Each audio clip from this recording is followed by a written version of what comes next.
It began on a quiet night in our sprawling suburban fortress in Atlanta, the kind of place where polished floors gleamed under chandelier light, and every room screamed money. My mother, Eleanor, was upstairs lost in her phone, her voice a faint hum. The house felt like it belonged to just us, me, and Vincent, my stepdad. I straddled his lap in the living room, whispering silly secrets into his ear, my breath hot against his skin. "Stop it," he growled, voice low gravelly like he was fighting himself. He said it wasn't safe, but I kissed him anyway. His lips met mine, hesitant, then hungry. In the same house where I used to play with dolls and beg for bedtime stories, I kissed my stepdad like he was my lover. He pulled me to the bed, tearing at my clothes, my legs wrapped around his waist, craving more. His fingers, soft but sure, grazed my skin, sending sparks through me. I was lost in it, drowning in the thrill. It felt so damn good, the peak of my life. I had to have him. He took me hard like he'd been waiting for this forever. I'm Cassandra, and I take what I want. This is my story of chasing the forbidden and getting it. Welcome back, you beautiful souls. If you're new, hit that subscribe button, like, and ring the bell. To my loyal crowd, thanks for being here. Let's dive in. I grew up in a palace of privilege, not some fairy tale castle with stone towers, but a sleek, modern mansion in Buckhead with custom furniture and a walk-in closet bigger than most apartments. Vincent and Eleanor built it all for me. I was handed the world on a silver platter, designer dresses, the latest phone, vacations to Bali. Whatever I wanted, I got. A smile, a pout, and it was mine. Maybe that's where it started, the idea that I could have anyone, even him. School was no different. Teachers bumped my grades higher than I earned. Boys worshipped me. Girls envied me. I could shift a room's energy with a whisper or a touch. I wasn't shy about it. I craved power, relished every second of it. But at home, things were different. Darker, more dangerous. Vincent was always a looker, classic, tall, strong arms, voice like whiskey and velvet. He was a titan in finance, coming home cloaked in success. When I was younger, he'd spin me around, call me his girl. I'd giggle, melting in his arms. But something shifted after I turned 20. His hugs lingered, heavier, charged, like he wasn't just holding his stepdaughter anymore. I caught his eyes lingering when I walked into the kitchen in nothing but a loose t-shirt. His hands rested too long on my shoulders. He never crossed the line, always stayed just shy of it. But I felt it, the tension, the pull, the heat. Like he was sizing me up, wondering who I'd become. I was wondering too. Eleanor was always busy, charity galas, yoga retreats, girls' nights out. She loved me fiercely, trusted me too much. Maybe she trusted Vincent too much. The house became ours, just him and me. Maybe I imagined it at first. Maybe not. But it started with a spark. I'd saunter around in tight shorts, bend over too far to pick something up, ask him if I looked stunning in my new dress. He'd laugh, shake his head, act like I was joking. But I saw the glint in his eyes. I'd brush past him in the hallway, his breath catching. That's when I knew. He felt it too, that line we swore we'd never cross. It blurred fast. One evening I strolled into the living room in nothing but one of his button-up shirts, the fabric clinging to my curves, hinting at what lay beneath. He was sprawled on the couch, buried in a book. I played it cool, grabbed a soda from the fridge and plopped down beside him. His body tensed. He avoided my eyes. "What's wrong?" I asked, tucking my legs under me. "Put something on Cassandra," he muttered. "Why?" I tilted my head, all innocent.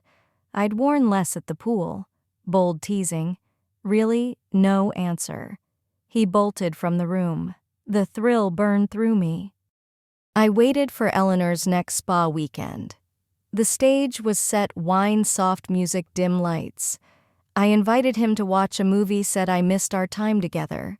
He sat beside me, stiff, cautious. I laughed too loud, brushed his knee while pouring his drink. Halfway through the film, I leaned into his shoulder, feeling his body hum like a live wire under my cheek. "You're drunk," he whispered. "No, Vincent." I felt alive. He shot up, muttered goodnight. Another miss, but he was cracking. Third try, a bold move on a Sunday morning. Eleanor was at church. I thought Vincent was in his study, nose in a book. I walked in wearing a sheer tank top and lace shorts, the fabric barely concealing anything. I clutched his coffee mug, leaned in to hand it to him. "Morning," I chirped, voice dripping with mischief. His eyes flicked up, froze, traced down my body, lingered on my thighs. He shut his eyes, turned away. "Get dressed." "Why not?" I teased. "Like what you see." His jaw clenched. "I'm your stepdad."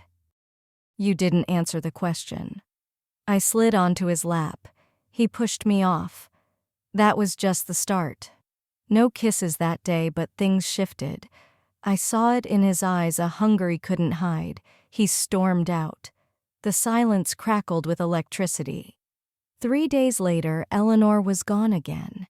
In the kitchen, barefoot, swaying to music while fixing a midnight snack, Vincent walked in, robe open, eyes sharp.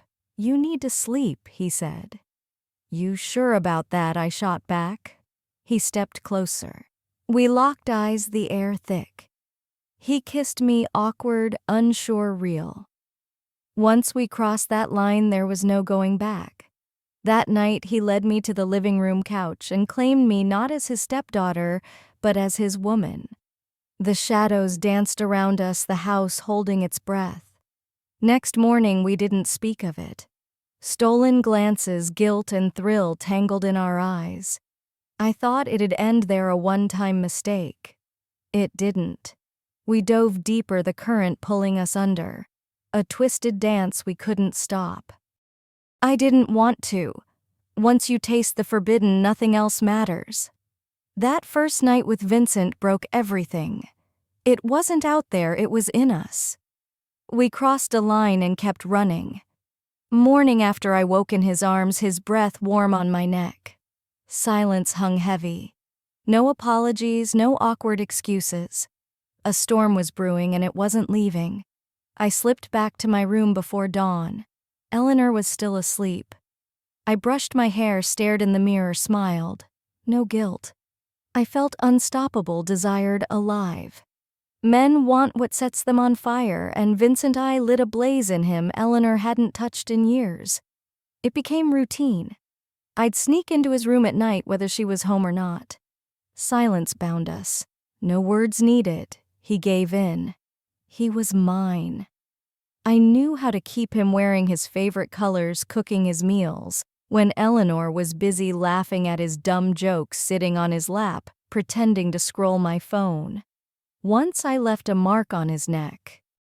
He covered it with concealer, hoping Eleanor wouldn't notice. She did. He claimed it was a curling iron burn. She believed him. She always did. I saw her confusion, her eyes darting when he laughed at my jokes, pulled out my chair while she stood there. She felt the shift. She didn't know how deep it ran. Neither did we. One night I pushed it.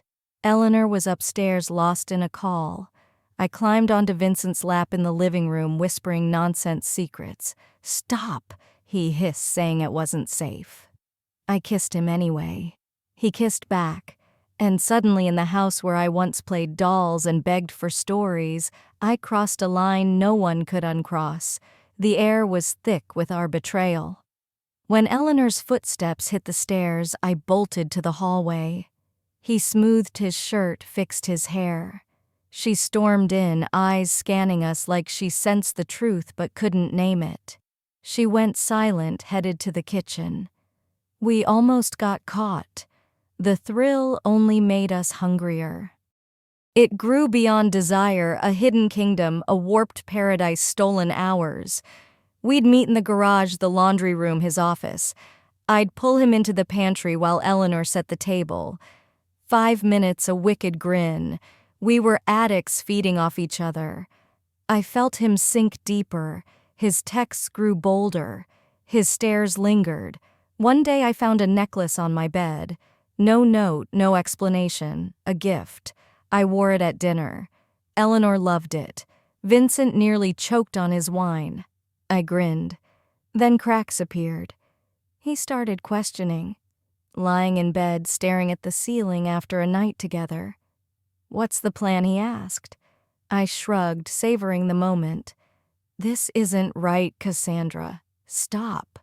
He couldn't. Sometimes he looked at me, pain in his eyes, not guilt, but hunger. He was in deep. I rode the wave of control. We got careless. I wore his shirt to breakfast. Eleanor's eyes locked on me for a full minute, boring into me like a drill. She stayed quiet, but her mind was racing. She watched us closer. No more girls' nights out, canceled yoga, canceled retreats. Her eyes tracked us like we were strangers wearing her family's faces. Then the mistake. A Sunday. Vincent and I came back from the store laughing over a dumb joke I told in the car. I grabbed his hand, too familiar, too soft. Eleanor saw. She froze, just watched. She knew. I knew she knew. That night, Vincent burst into my room still in his clothes. He didn't touch me. He sat on the bed's edge, face pale. "She's suspicious," he said. I stayed quiet. "This can't last." I flinched, scared. "Yes," he whispered. I leaned in, fingers grazing his knee. He looked at me, his face torn between the man he was and the one I'd made him. But he stayed that night. That's when I knew he'd chosen. Eleanor felt the storm coming. She saw the signs, heard the whispers, felt the betrayal in the air. Too late. We were gone, drowned in it. Her collapse came on a quiet morning. Too quiet. Sunlight streamed through the windows. Birds chirped, oblivious to the rot in our house. I glided downstairs in a silk robe, humming. Vincent was in the kitchen making coffee. His eyes flicked up that familiar mix of guilt and want. Something was off. Eleanor wasn't in her usual chair. Her coffee cup sat empty. No trace of her perfume. I didn't ask. I didn't care. The house was mine. "Morning," I whispered, brushing past Vincent, my fingers grazing his back. He answered slowly. "This needs to end, Cassandra." I froze, turned. "Why not? She's coming," he said, voice low. I giggled. "She's weak. She won't act." He looked at me like I was a stranger, his eyes cold as ice. But he kissed me back when I leaned in. He always did. I didn't know Eleanor had been awake for hours upstairs listening to us the night before. The floorboards creaked outside her door. Muffled whispers, stifled giggles, a screaming silence of betrayal. For weeks she'd seen signs, but now she knew. She came down at noon, face ghostly white, drained of color. She avoided my eyes, sank onto the couch, arms crossed. I stood in the doorway, calm, confident. "Hey, Mom, you okay, Sid?" she whispered. I glanced at Vincent. He stood frozen behind her coffee mug, trembling.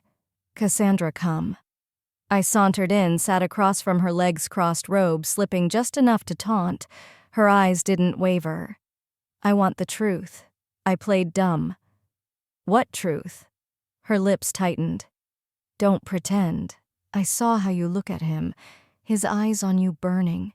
I found stains on his sheets. Your scent on my bed. I'm not a fool." Vincent stepped forward. "Eleanor." Silence. She snapped, voice-shaking, eyes boring into me. "What's wrong with you, Cassandra, sleeping with your stepdad?" The air froze. Vincent's mug slipped, crashed on the tile. Coffee splattered. We all froze. I tilted my head. "Want me to lie?" She recoiled. That was answer enough. Silence stretched. Vincent collapsed into an armchair, spent. "Eleanor," he muttered. She just stared. "What about me?" I pressed steady. How could you, she whispered. He's your stepdad. Not really. I said, voice cool, he's my man. You lost the spark to keep him. She slapped me. My cheek burned, but I held my ground, smiled. Got it, I whispered. Your true colors?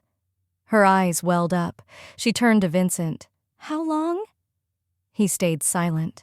How long, she screamed, voice breaking. He buried his face in his hands, unraveling. Months. She gasped, staggered back like he'd hit her. I gave you everything, she cried. This family, this home. You destroyed it.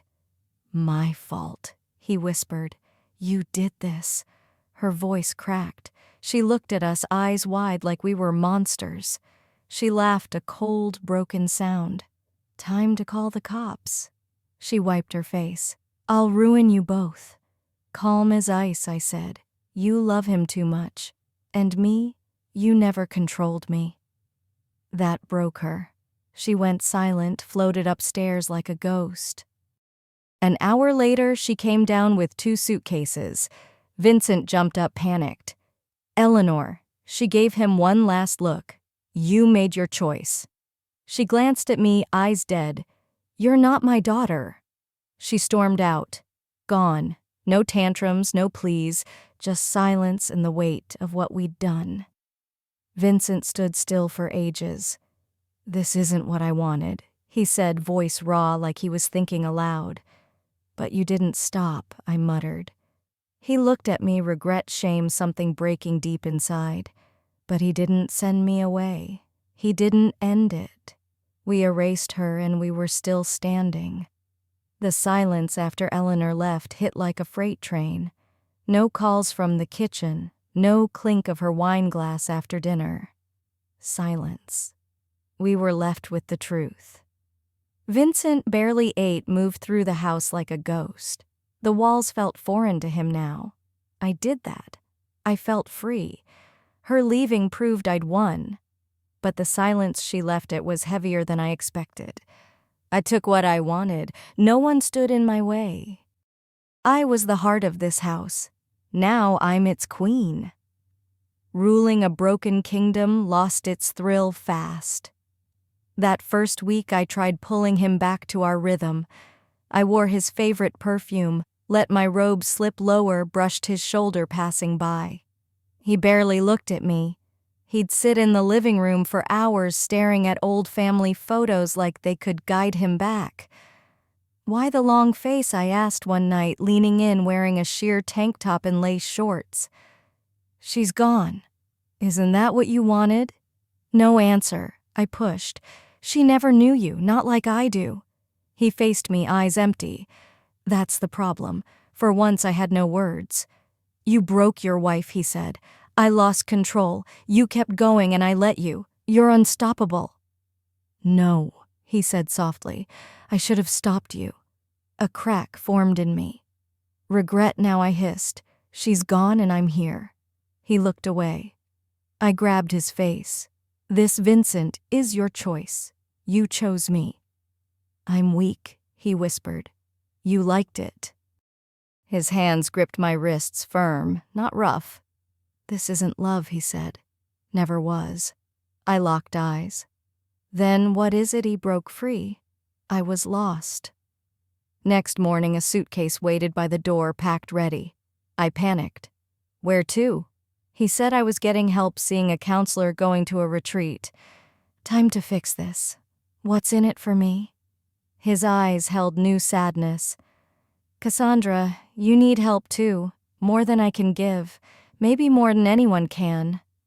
Rage burned under my skin. After everything I'm just sent away, you lost your wife, I said. And you're losing yourself, he said. He left. The door slammed, leaving me alone, swallowed by silence. No Eleanor, no Vincent. A house full of echoes and secrets untouched, unspoken. Weeks passed. I called him. No answer. Reached for Eleanor. Nothing. The house grew cold. Dust piled in corners. No more perfume. I stopped brushing my hair. Some mornings I barely left bed. I thought I was unstoppable. I didn't need them. I did. One afternoon, I found a photo hidden in Vincent's nightstand. Us by Lake Lanier bathed in summer light. Eleanor's hand on his back, my arms around them both. We looked happy whole. I stared, then tore it up. No tears fell. But I felt the crack inside a silent, split, echoing pain refusing to heal. Months later, the house is mine. It's not home anymore. A shell haunted by a brutal past. Eleanor never returned. Vincent sends postcards from treatment, short, polite, distant. Signed Vincent, not Dad. It's been ages since he left. I sit in the living room tracing the couch where I first climbed onto him, where I whispered secrets a stepdaughter shouldn't share. Did I stop? Did he? I didn't want to. Neither did he. That's the truth. We face a stained wall. Painted over the rot still spreads. This house can endure, but it'll never be clean. We burned a family down. Now we're choking on the smoke. Have you ever been here? Your mind's racing with possibilities. What did you do?